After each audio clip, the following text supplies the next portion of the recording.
Senior citizen friends welfare അസോസിയേഷന്റെ വൈപ്പിൻ മേഖല convention Pallippuram സഹകരണ ബാങ്ക് ഓഡിറ്റോറിയത്തിൽ വെച്ച് നടന്നു.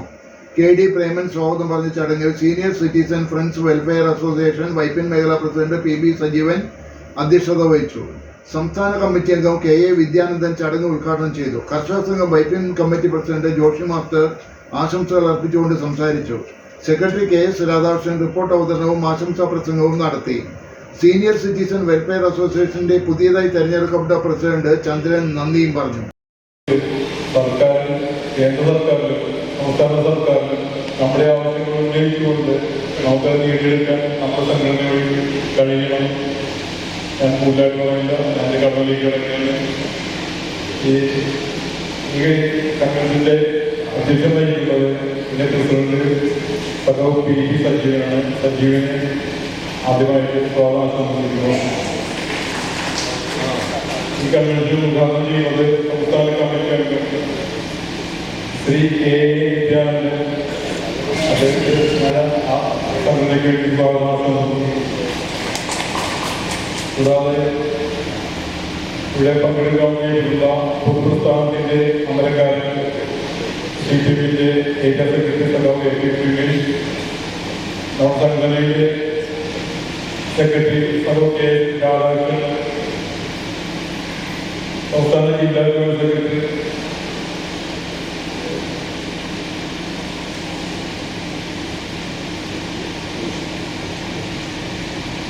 ജോഷി മാസ്റ്റർ, ഇവിടെ പങ്കെടുത്ത എല്ലാവർക്കും സംഘടനയുടെ സ്വാഗതം ചെയ്യുന്നു. തയ്യാറാകാത്ത ഭരണാധികാരികളെ കൊണ്ട് അത് തയ്യാറാക്കാൻ കഴിയുന്ന രീതിയിലുള്ള സമീപനം സ്വീകരിക്കാനാണ് കക്ഷിരാഷ്ട്രീയ ഭേദമന്യേ മതജാതി ചിന്തകൾക്ക് അതീതമായി വയോജനങ്ങളെ കൂട്ടിയോജിപ്പിക്കാൻ കഴിയുന്ന രീതിയിലുള്ള സമീപനങ്ങൾ സ്വീകരിച്ചിട്ടുള്ളത്. വയോജനങ്ങളുടെ പ്രശ്നങ്ങൾ ഉയർത്തിക്കൊണ്ട് നിരവധി സംഘടനകൾ പ്രവർത്തിക്കുന്നുണ്ടാകാം. അതിൽ നിന്നെല്ലാം വ്യത്യസ്തമായി നമ്മുടേതായ പ്രശ്നങ്ങൾ ഉയർത്തിക്കൊണ്ടുവരാനാണ് ഈ സംഘടന ശ്രമിക്കുന്നത്. സംഘടനയ്ക്ക് വേണ്ടിയുള്ള ഒരു സംഘടനയല്ല, ശക്തിയായ പ്രക്ഷോഭങ്ങൾ ഉയർത്തിക്കൊണ്ടുവന്ന് ഭരണാധികാരികളെ കണ്ണുറപ്പിക്കാൻ കഴിയുന്ന രീതിയിലുള്ള സമീപനങ്ങൾ സ്വീകരിക്കുകയും സംസ്ഥാന ഗവൺമെന്റ് നമ്മുടെ പ്രശ്നങ്ങൾ സംസ്ഥാന ഗവൺമെന്റ് മുമ്പാകെ അവതരിപ്പിച്ചപ്പോൾ അനുകൂലമായ നിലപാടുകൾ പല കാര്യത്തിലും സ്വീകരിച്ചിട്ടുണ്ട്. കേരളത്തിനകത്തൊരു വയോജന നയം ഇതുവരെ പ്രഖ്യാപിച്ചിട്ടുണ്ടായിരുന്നില്ല. നവകേരള സദസ്സുമായി ബന്ധപ്പെട്ടുകൊണ്ട് കേരളത്തിലെ മുഖ്യമന്ത്രിയും മന്ത്രിമാരുമെല്ലാം നമ്മുടെ നാട്ടിൽ വന്നപ്പോൾ ഓരോ പ്രദേശത്തും നമ്മുടെ സംഘടനയുടെ നേതൃത്വത്തിൽ മെമ്മോറാണ്ടം നൽകിക്കൊണ്ട് നമ്മുടെ കാര്യങ്ങൾ പറയുകയില്ല. തുടർന്ന് കേരളത്തിലെ ഗവൺമെന്റ് വയോജനങ്ങൾക്കായി വിവിധ പദ്ധതികൾ രൂപപ്പെടുത്തിയിട്ടുണ്ട്. വയോജന നയം രൂപീകരിക്കാൻ കഴിയുന്ന രീതിയിൽ വയോജന കൗൺസിലിനെ രൂപപ്പെടുത്താനായിട്ട് സംസ്ഥാന ഗവൺമെന്റ് തയ്യാറായി. നവകേരള സദസ്സിന് ശേഷം കേരളത്തിലെ എല്ലാ നമ്മുടെ സമൂഹത്തിനകത്ത് പ്രവർത്തിക്കുന്ന മുഴുവൻ ജനവിഭാഗങ്ങളെ രൂപീകരിക്കുന്ന സംഘടനകളെ ഗവൺമെന്റ് കൂടിക്കാഴ്ചയ്ക്ക് ക്ഷണിച്ചു, മുഖാമുഖ പരിപാടിക്ക് ക്ഷണിച്ചു. ആ മുഖാമുഖ പരിപാടിയിൽ നമ്മളെ മാത്രം വിളിച്ചില്ല. തുടർന്ന് അത് ഗവൺമെന്റിന് ശ്രദ്ധപ്പെടുത്തിയിട്ടുണ്ട്. ഗവൺമെന്റ് ശ്രദ്ധപ്പെടുത്തിയതിനെ തുടർന്ന് കേരളത്തിൽ ആർക്കും ലഭിക്കാത്ത വിധത്തിൽ തിരുവനന്തപുരത്ത് സെക്രട്ടേറിയറ്റുമായി ചേർന്നുകൊണ്ട് തന്നെ, നിയമസഭാ ഹാളുമായി ചേർന്നുകൊണ്ട് തന്നെ അവിടെയാണ് വയോജനങ്ങളുടെ മുഖാമുഖ പരിപാടിക്ക് നമ്മൾ ക്ഷണിച്ചത്. ഇതുവരെ ഒരു പരിഗണനയും നൽകാത്ത ഗവൺമെന്റ് ഈ കാര്യത്തിൽ പ്രത്യേക താല്പര്യമെടുത്ത് ഒരു വയോജന കൗൺസിൽ രൂപപ്പെടുത്താൻ കഴിയുന്ന രീതിയിലുള്ള സമീപനം സ്വീകരിക്കാമെന്നേറ്റു ഒരു വയോജന നയം കേരളത്തിനകത്ത് നടപ്പാക്കാൻ കഴിയും കഴിയുന്ന രീതിയിലുള്ള സമീപനം സ്വീകരിക്കുകയൊക്കെ ചെയ്തു. അത് മാത്രമല്ല, തദ്ദേശ സ്വയംഭരണ വകുപ്പ് വഴി വിവിധങ്ങളായ പദ്ധതികൾ രൂപപ്പെടുത്താൻ വേണ്ടിയുള്ള സമീപനം സ്വീകരിക്കുകയും പല പദ്ധതികളും പ്രഖ്യാപിച്ച് നടന്നു വരുത്തുകയൊക്കെ ചെയ്തു. അതേസമയം കേന്ദ്ര ഗവൺമെന്റ് നമുക്ക് ലഭിച്ചിരുന്ന ആനുകൂല്യങ്ങൾ പോലും നിഷേധിക്കുന്ന സമീപനം സ്വീകരിക്കും. നമ്മൾ ഈ കാര്യം കേന്ദ്ര ഗവൺമെന്റിനെ ശ്രദ്ധപ്പെടുത്താൻ വേണ്ടിയുള്ള നല്ല പരിശ്രമം നടത്തി ശ്രദ്ധപ്പെടുത്തുകയും ചെയ്തിട്ടുണ്ട്. നമ്മളാണെങ്കിൽ വർഷങ്ങളായി ഈ വിഷയങ്ങൾ ഉയർത്തിക്കൊണ്ട് കേന്ദ്ര ഗവൺമെന്റിന്റെ ശ്രദ്ധയിൽപ്പെടുത്താൻ കഴിയുന്ന രീതിയിലുള്ള വലിയ പ്രക്ഷോഭ സമരം ഇന്ത്യക്കകത്ത് ഉയർത്തിക്കൊണ്ടുവരാനുള്ള ശ്രമം പ്രസ്താവിക്കാൻ കഴിയുന്ന രീതിയിൽ ഇന്നലെ കേരളത്തിലെ എല്ലാ ജില്ലാ കളക്ടർമാരുടെയും സെക്രട്ടറിയേറ്റ് മുമ്പിലും വയോജനങ്ങൾ ഇതുപോലെ തന്നെ സമരവുമായി മുന്നോട്ട് പോകും. ഇന്നലെ നമ്മുടെ എറണാകുളം ജില്ലാ കളക്ടറുടെ ഓഫീസിന് മുന്നിലും വയോജനങ്ങൾ സമരം സംഘടിപ്പിച്ചു. സമരം നടത്തിക്കൊണ്ട് നമുക്ക് ലഭിക്കേണ്ട ആനുകൂല്യങ്ങൾ, വയോജനങ്ങൾക്ക് മാത്രമായി ലഭിക്കുന്ന ആനുകൂല്യങ്ങൾ അത് തന്നേ തീരൂ. അത് മാത്രമാണ് നമ്മുടെ വയോജനങ്ങൾക്ക് മാത്രമായി പെൻഷൻ കൊടുക്കുന്ന കാര്യത്തെ സംബന്ധിച്ചും പരിശോധിക്കണം. കേന്ദ്ര ഗവൺമെന്റ് വയോജനങ്ങൾക്ക് വാർഷികകാല പെൻഷൻ കൊടുക്കുന്നുണ്ട്. ആ കൊടുക്കുന്ന സംഖ്യ തുലോം തുച്ഛമാണ്. കേരളത്തിലെ ഗവൺമെന്റ് 1600 രൂപ പ്രകാരം വാർഷികകാല പെൻഷൻ നൽകുമ്പോൾ കേന്ദ്ര ഗവൺമെന്റ് അതിന്റെ കോൺട്രിബ്യൂഷൻ 200 രൂപയാണ്. അത് മതിയോ? അത് പോരെന്നാണ് നമ്മുടെ നിലപാട്. കാലോചിതമായ പരിഷ്കരണം ഈ കാര്യത്തിൽ ഉയർത്തിക്കൊണ്ടുവരണമെന്നുള്ള ആവശ്യം ന്യായമായും നമ്മൾ കേന്ദ്ര ഗവൺമെന്റ് മുമ്പാകെ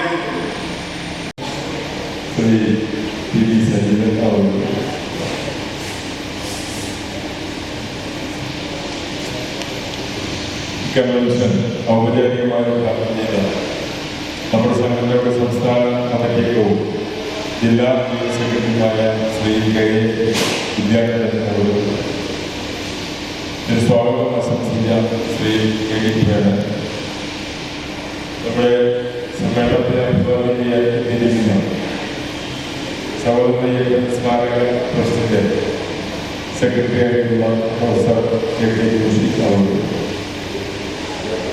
സംഘടനയുടെ വൈദ്യുതി മേഖല ഭാരവാഹികളും കമ്മിറ്റി അംഗങ്ങൾ, വിവിധ യൂണിറ്റുകളിൽ നിന്നെത്തിയിട്ടുള്ള അംഗപ്രവർത്തകർ, ഇവിടെ കലാപരിപാടി അവതരിപ്പിച്ച പുതുവൈപ്പിലെ നമ്മുടെ സംഘടനയുടെ പ്രവർത്തകരും അവിടുത്തെ മുതിർന്ന പൗരത്വികളുമായ നമ്മുടെ പ്രിയമുള്ള സഹോദരിമാർ, പ്രിയമുള്ള സുഹൃത്തുക്കൾ, അവരുടെ കലാപരിപാടി അവതരിപ്പിച്ച ചെറുപ്പക്കാരുണ്ട്.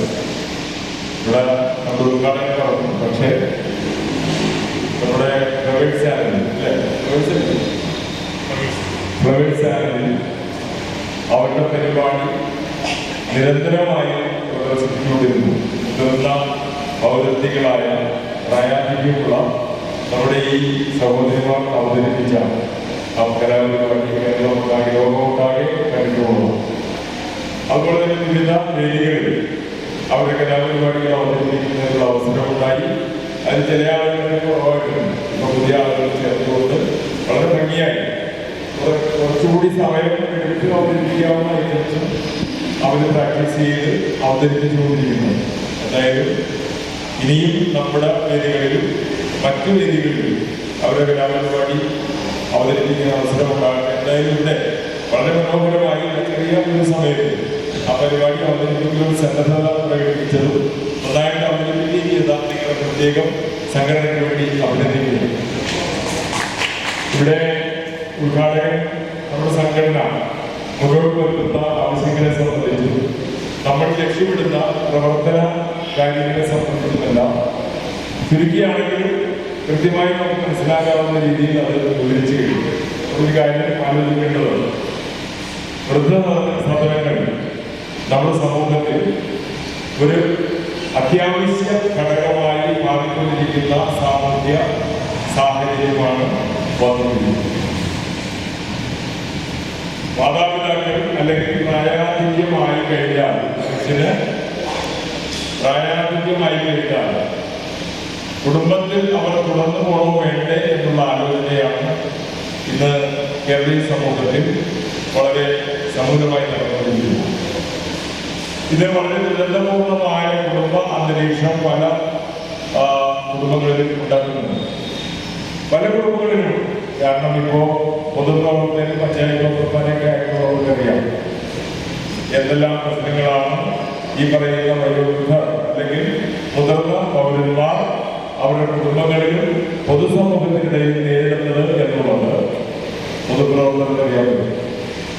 ഒട്ടനവധി ഫോണുകളാണ് എന്നെ പോലെയുള്ള പൊതുപ്രവർത്തകർക്ക് വന്നുകൊണ്ടിരിക്കുന്നത്. അവരാവശ്യപ്പെടുന്ന ഒറ്റ കാര്യമുള്ളൂ, ഇവിടെ നിന്ന് സുരക്ഷിതമായ എവിടേക്കെങ്കിലും ഞങ്ങളെ ഒന്ന് കൊണ്ടുപോയി ആക്കിത്തരാമോ? ഇതാണ് നമ്മളോട് ചോദിക്കുന്നത്. നമ്മുടെ തൊട്ടടുത്ത നാട്ടുകാരനായ ചടായിക്കാരനുമായ ഇപ്പോൾ പറവൂർ പ്രദേശത്തെ തെക്കേ മാറിയ വിദ്യാർത്ഥി അവരെ റിപ്പോർട്ട് അവതരിപ്പിച്ച അവകാശം അതുപോലെ വേദിയിരിക്കുന്ന നമ്മുടെ സ്നേഹനായ പ്രേമം ഏറ്റവും പ്രിയപ്പെട്ട സഹോദരന്മാരെ സൂചിപ്പിക്കുക. ഇവിടെ സൂചിപ്പിച്ചതുപോലെ തന്നെ ഓരോ ദിവസത്തിൽ നിന്നും പ്രായമേറിയ ആളുകളുടെ എണ്ണം കൂടിക്കൂടി വരും. വയോജനങ്ങൾ എന്ന് പറഞ്ഞാൽ നിഷ്ക്രിയരായ ഒരാളുകൾ ഉണ്ടാവില്ല. ജീവിതകാലം മുഴുവൻ ഈ സമൂഹത്തിലും അതെല്ലാം പ്രത്യേകിച്ച് അവരുടെ മേഖലകളിൽ കുടുംബത്തിന് എല്ലാം വലിയ നേതൃത്വവും എല്ലാം നൽകി സമൂഹത്തെ വളർത്തുന്നതിൽ പ്രധാനപ്പെട്ട പങ്ക് വഹിച്ച ആളുകളാണ് കാലക്രമേണ വയോജനങ്ങളെ മാറുന്നത്. അതുകൊണ്ട് വയോജനങ്ങൾ അല്ലെങ്കിൽ വയസ്സന്മാർ മുക്കന്മാർ എന്ന് പറയുന്നതിനേക്കാൾ നല്ലത് സീനിയർ സിറ്റിസൺ എന്ന് പറയുന്നത് തന്നെയാണ്. വയോജനങ്ങൾ വൃദ്ധന്മാരുടെ പ്രയോഗങ്ങളോ കേൾക്കുന്നവർക്ക് തന്നെ അവരുടെ കാലാവധി കഴിഞ്ഞുള്ള ആളുകൾ കൂട്ടമാകുന്നു. അപ്പോഴറിയാം കാലാവധി കഴിഞ്ഞിട്ടില്ല. ചന്ദ്രവല്ലി സലാമൊക്കെ വർഷങ്ങളായിട്ട് പറ്റിയുള്ള ഈ സമയത്തിന് കുറവായിട്ടാണ് തോന്നുന്നത്. അല്ലെങ്കിൽ ഒരുപാട് പാട്ടുകൾ തന്നെയാണ്. പ്രത്യേകിച്ച് പഴയ പാട്ടുകളിലേക്ക് ഒരു സംഭരണിയാണ് മനോഹരമായി ആരംഭിച്ച് ഒരുപാട് അവസരങ്ങൾ ആസ്വദിക്കുന്ന അവസരങ്ങളാണ്. അതുപോലെ അവരുടെ കൂടെ ഉണ്ടായിരുന്ന നമ്മുടെ സഹോദരിമാർ പ്രായമുള്ളവരൊക്കെ ആണെങ്കിൽ അവരുടെ പ്രായമെല്ലാം ചെറുതായിട്ടുള്ളത് ഒന്നും മനസ്സിലാക്കുന്നത് ഇനിയും അങ്ങനത്തെ ബാല്യമുള്ളവരാണ് ഇരിക്കുന്നവരല്ല. അതുകൊണ്ട് തന്നെ ഇനിയും ഒരുപാട് കാര്യങ്ങൾ സമൂഹത്തിന് വേണ്ടി ചെയ്യാൻ കഴിയും എന്നുള്ളത് നമ്മൾ തന്നെ വിശ്വസിക്കണം. പക്ഷേ ഇവിടെ ഉദ്ഘാടന സൂചിപ്പിച്ചതുപോലെ വിദ്യാർത്ഥികൾ സൂചിപ്പിച്ചതുപോലെ ഈ പരിഷ്കൃത സമൂഹം എന്ന് പറഞ്ഞാൽ അറിയാമല്ലോ. പുതിയ പരിഷ്കൃത സമൂഹത്തിൽ പല കാര്യങ്ങളിലും പ്രത്യേക താല്പര്യം എടുക്കുന്നുണ്ട്. നമുക്കറിയാം പണ്ട് ഈ സ്ത്രീകളെ ഒന്നും അധികം അംഗീകരിച്ചിട്ടില്ല. സ്ത്രീകളുടെ സ്ഥാനം വലിയ പണമുള്ളവരുടെ വീട്ടിലായി പാവപ്പെട്ടവരുടെ വീട്ടിലായി സ്ത്രീകളുടെ സ്ഥാനം എടുക്കില്ല. സ്ത്രീകളൊരിക്കലും കുടുംബത്തിൽ വരാറില്ല. അതിപ്രധാനമായ വിഷയങ്ങൾ ചർച്ച ചെയ്യുമ്പോൾ സ്ത്രീകളുടെ അഭിപ്രായങ്ങൾ കേൾക്കുകയോ കേൾക്കാനുള്ള ഒരു ധാരണ പോലും ഇല്ലായിരുന്നു. പക്ഷെ കുറെ കഴിഞ്ഞപ്പോൾ സമൂഹം വളർന്നു വന്നപ്പോഴാണ് ഈ സമൂഹത്തിലെ ഏറ്റവും പ്രധാനപ്പെട്ട വ്യക്തികളുടെ കൂട്ടത്തിൽപ്പെടുന്നതാണ് സ്ത്രീകളെന്ന്. അവരെ മറ്റ് ആളുകളെ പോലെ സമൂഹത്തിന് മുന്നിലേക്ക് കൊണ്ടുവരേണ്ടതാണെന്ന് പ്രവർത്തിക്കുന്നത്. ഒരു 35 കൊല്ലം ഒരു 19 കൊല്ലം 70 കൊല്ലം ഉണ്ടായിരുന്ന അവസ്ഥയാണ് സ്ത്രീകളോട് ഇല്ല. അതുപോലെ കുട്ടികളെ കുട്ടികളെ പരിരക്ഷണം കൊടുക്കണം, അവരെ സംരക്ഷിക്കണം എന്നുള്ള ബോധ്യം കൂടി വരികയാണ്. നമുക്ക് സമൂഹത്തിൽ നയിക്കാൻ സമൂഹത്തെ നേർവഴിക്ക് നയിക്കാൻ അല്ലെങ്കിൽ അവരെ നല്ല നിർദ്ദേശം നൽകാനുള്ള കഴിവ് നമുക്ക് കിട്ടും. ആ കഴിവ് നമ്മൾ പ്രയോജനപ്പെടുത്തും. ആ കഴിവ് പ്രയോജനപ്പെടുത്തുന്നതിൻ്റെ ഒരു ഉദാഹരണമാണ് സഹോദരിമാരുടെ നമ്മുടെ കലാപഠനം. ഞാനൊരു പ്രഭാഷണം ഇവിടെ ജീവിക്കുന്നുണ്ട്. വേറെ അവർക്ക് ആകാവുന്നില്ല എല്ലാ സംഭവത്തിലും അത് അവർക്ക് ആകുന്നുണ്ടോന്ന് നമ്മളെ കൊണ്ടാകുന്നുണ്ടോ. അതിനുവേണ്ടി നമ്മുടെ പ്രവർത്തനം നമ്മൾ തന്നെ നടത്തുന്നതിന് വേണ്ടിയുള്ള പ്രവർത്തനങ്ങൾ മുന്നോട്ട് വരണം. നമ്മുടെ സന്തോഷം നമ്മൾ തന്നെ നടത്തണം. എല്ലാ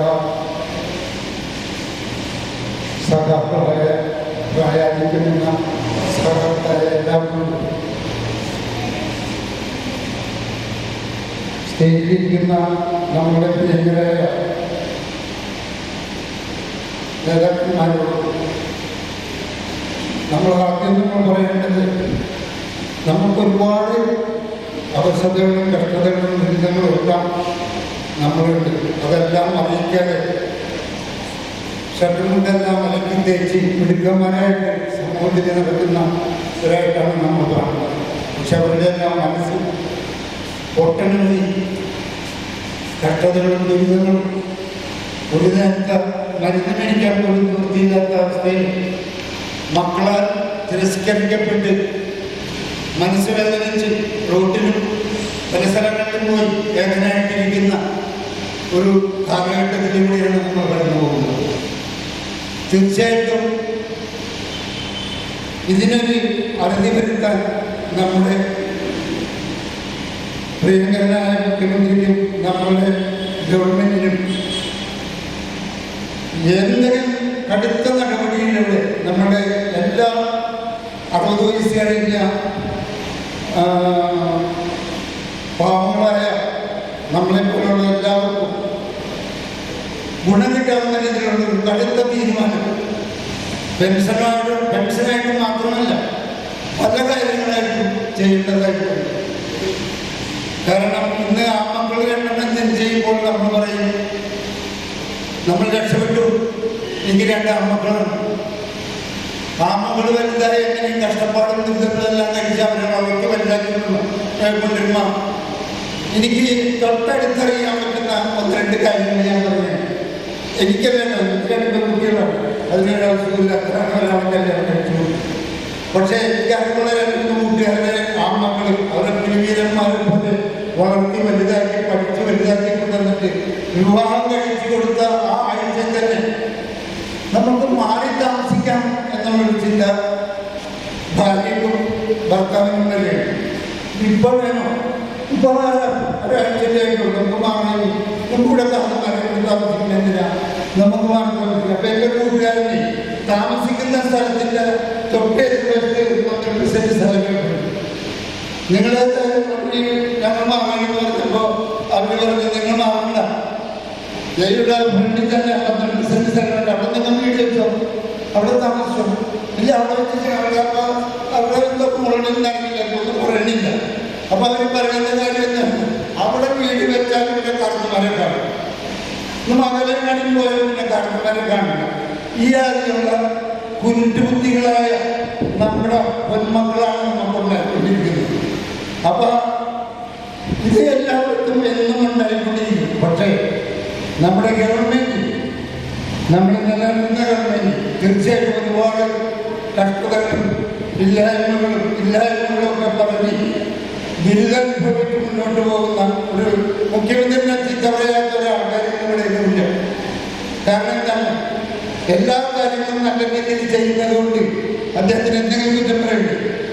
ഒരു വണ്ടി ഓടിച്ചാൽ കട്ടലാടാത്ത റോഡില്ല, ഒരു കട്ടലുണ്ട് അതില്ല.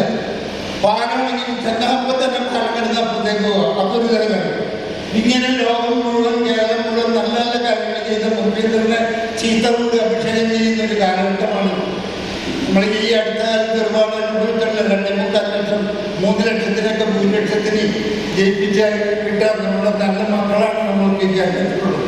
അതുകൊണ്ട് അതിനെക്കുറിച്ച് ഞാൻ വിഷമില്ലാത്തതിൻ്റെ പ്രസിദ്ധമുണ്ട്. എന്നാലും ഇവിടെ ഇരിക്കുന്ന നമ്മുടെ പ്രിയങ്കരായ നേതാക്കന്മാർ, ഇവിടെ നമ്മുടെ കേരളത്തിലുള്ള മുഴുവൻ കാര്യങ്ങൾ ചെയ്ത് സന്തോഷിപ്പിക്കണമെന്ന് താഴ്ന്ന് അപേക്ഷിക്കുകയാണ്. അങ്ങനെ ഉള്ള വിഷയങ്ങളടക്കം കുടുംബത്തിൽ നോക്കാത്തത് ഇനി നോക്കണവരുണ്ട് നന്നായിട്ട്. പക്ഷെ അവർ തൊഴിൽപരമായി പുറത്തേക്ക് പോയി ഇവിടെ ആരും നോക്കാൻ ചിലപ്പോൾ ഒറ്റപ്പെട്ട ആളുകൾ അവർക്കൊരു കൂട്ടായ്മയിൽ താമസിക്കാൻ പറ്റണം. അതുപോലെ പറഞ്ഞു ഇതിലെല്ലാത്തിനും നമുക്കിപ്പോൾ വേറെ കുഴപ്പമൊന്നുമില്ലെങ്കിലും ഒരു വയോധികർക്കൊക്കെ പാർക്കൊക്കെ വേണ്ടേ, തെളിയിക്കാനായിട്ട് ഹാപ്പിനെസ് പാർക്കാണ് നമ്മൾ ഉദ്ദേശിച്ചത്. ഇത്തിരി പ്രായമായിട്ട് തെളിയിക്കാനും വർത്തമാനം പറയാനും നടക്കാനും കൂട്ടുകാരി പുതിയതല്ലോ, പുതിയ പരിചയക്കാർ വരും, പഴയ ആൾക്കാരുണ്ടാവും, അവരുടെ പരിചയകൂട്ടുകാരി അങ്ങനെയൊക്കെ നടത്താൻ കഴിയുന്ന കേന്ദ്രങ്ങൾ വേണം നമുക്ക് പഞ്ചായത്തിലല്ല. അതിന് പഞ്ചായത്തിനെ കൊണ്ട് ജയിക്കാനും തിരിച്ചു പറഞ്ഞാൽ 60 വയസ്സ് കഴിഞ്ഞിട്ടുള്ള ആളുകളുടെ എല്ലാ പ്രശ്നങ്ങളിലും ഇടപെടാൻ ഈ 5000 രൂപയൊക്കെ ഇപ്പൊ നമ്മൾ ഉയർത്തിയാലുണ്ട് രൂപയല്ല പ്രശ്നം. 5000 രൂപ കിട്ടുന്നൊരു 75 വയസ്സുള്ള ഒരാൾ വീട്ടിനകത്തുള്ള ചിന്തകളാലോചിച്ചിട്ടുണ്ട്. എന്തായാലും കൊടുത്ത മോള് ഒരു മാസത്തിൽ ഉറപ്പായിട്ട് ഒരു മരുമോള് വഴി ചിലപ്പോൾ അമ്മാവനെ കാണാൻ വേണം, കയ്യിൽ കാറ്റ് വേണം. അപ്പം ഭരണാളെ ഒരു 100 രൂപ കൊടുത്താലും കുഴപ്പമില്ല, അങ്ങനെ കൊടുക്കാൻ പറ്റുന്നത് വേണം, പൈസ വേണം നമുക്ക്. അതാണ് യൂണിറ്റുകൾ ചേർക്കണം. നമ്മളിപ്പോൾ പറഞ്ഞതോടെ യൂണിറ്റുകൾ ശ്രദ്ധിച്ച് ഒരു 10-15 പേരെ വീതം ചേർക്കണം. അത് ചേർത്ത് നമുക്കത് തരാം. ഇത് കൂടാതെ ഒരു ഫണ്ട് വേണമെന്ന് പറഞ്ഞിട്ടുണ്ട്. അത് 10 പൈസ വരുള്ളൂ. നമ്മുടെ ജില്ലാ കമ്മിറ്റിയുടെ പ്രവർത്തനത്തിന് വേണ്ടിയിട്ടാണ് ആ ഫണ്ട് ഇരിക്കണം. പിന്നെ വരാനുള്ള പരിപാടി 6-ാം തീയതി Sajeevan, Radhakrishnan, Chandran, T K. Babu, T K. Thampi, K K. Thampi, V. Babu, Raji, Preman, K K. Subrahmanyan, Chandravalli, A S. Sabu, K. Balendran, Lakshmi, ജീവൻപുത്ര, ലാലു ഇത്രമാകുന്ന പേരാണ് ഈ പ്രധാനപ്പെട്ട 4 ലാലു തുടർന്ന്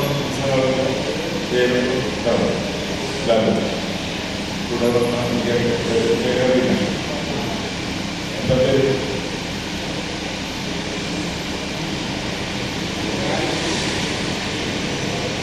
ഉള്ളതിന്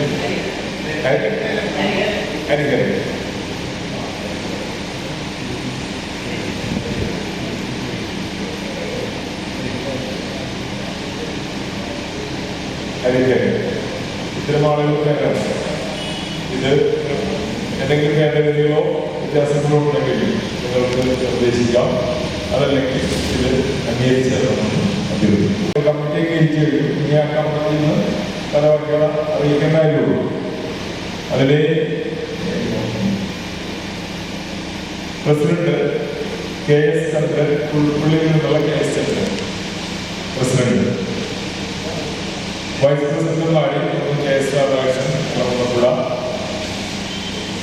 മറ്റൊന്ന് ചന്ദ്രവല്ലി, പുതുവൈ വൈസ് പ്രസിഡന്റ്. ജോയിന്റ് സെക്രട്ടറിമാര് സെക്രട്ടറി പി.വി.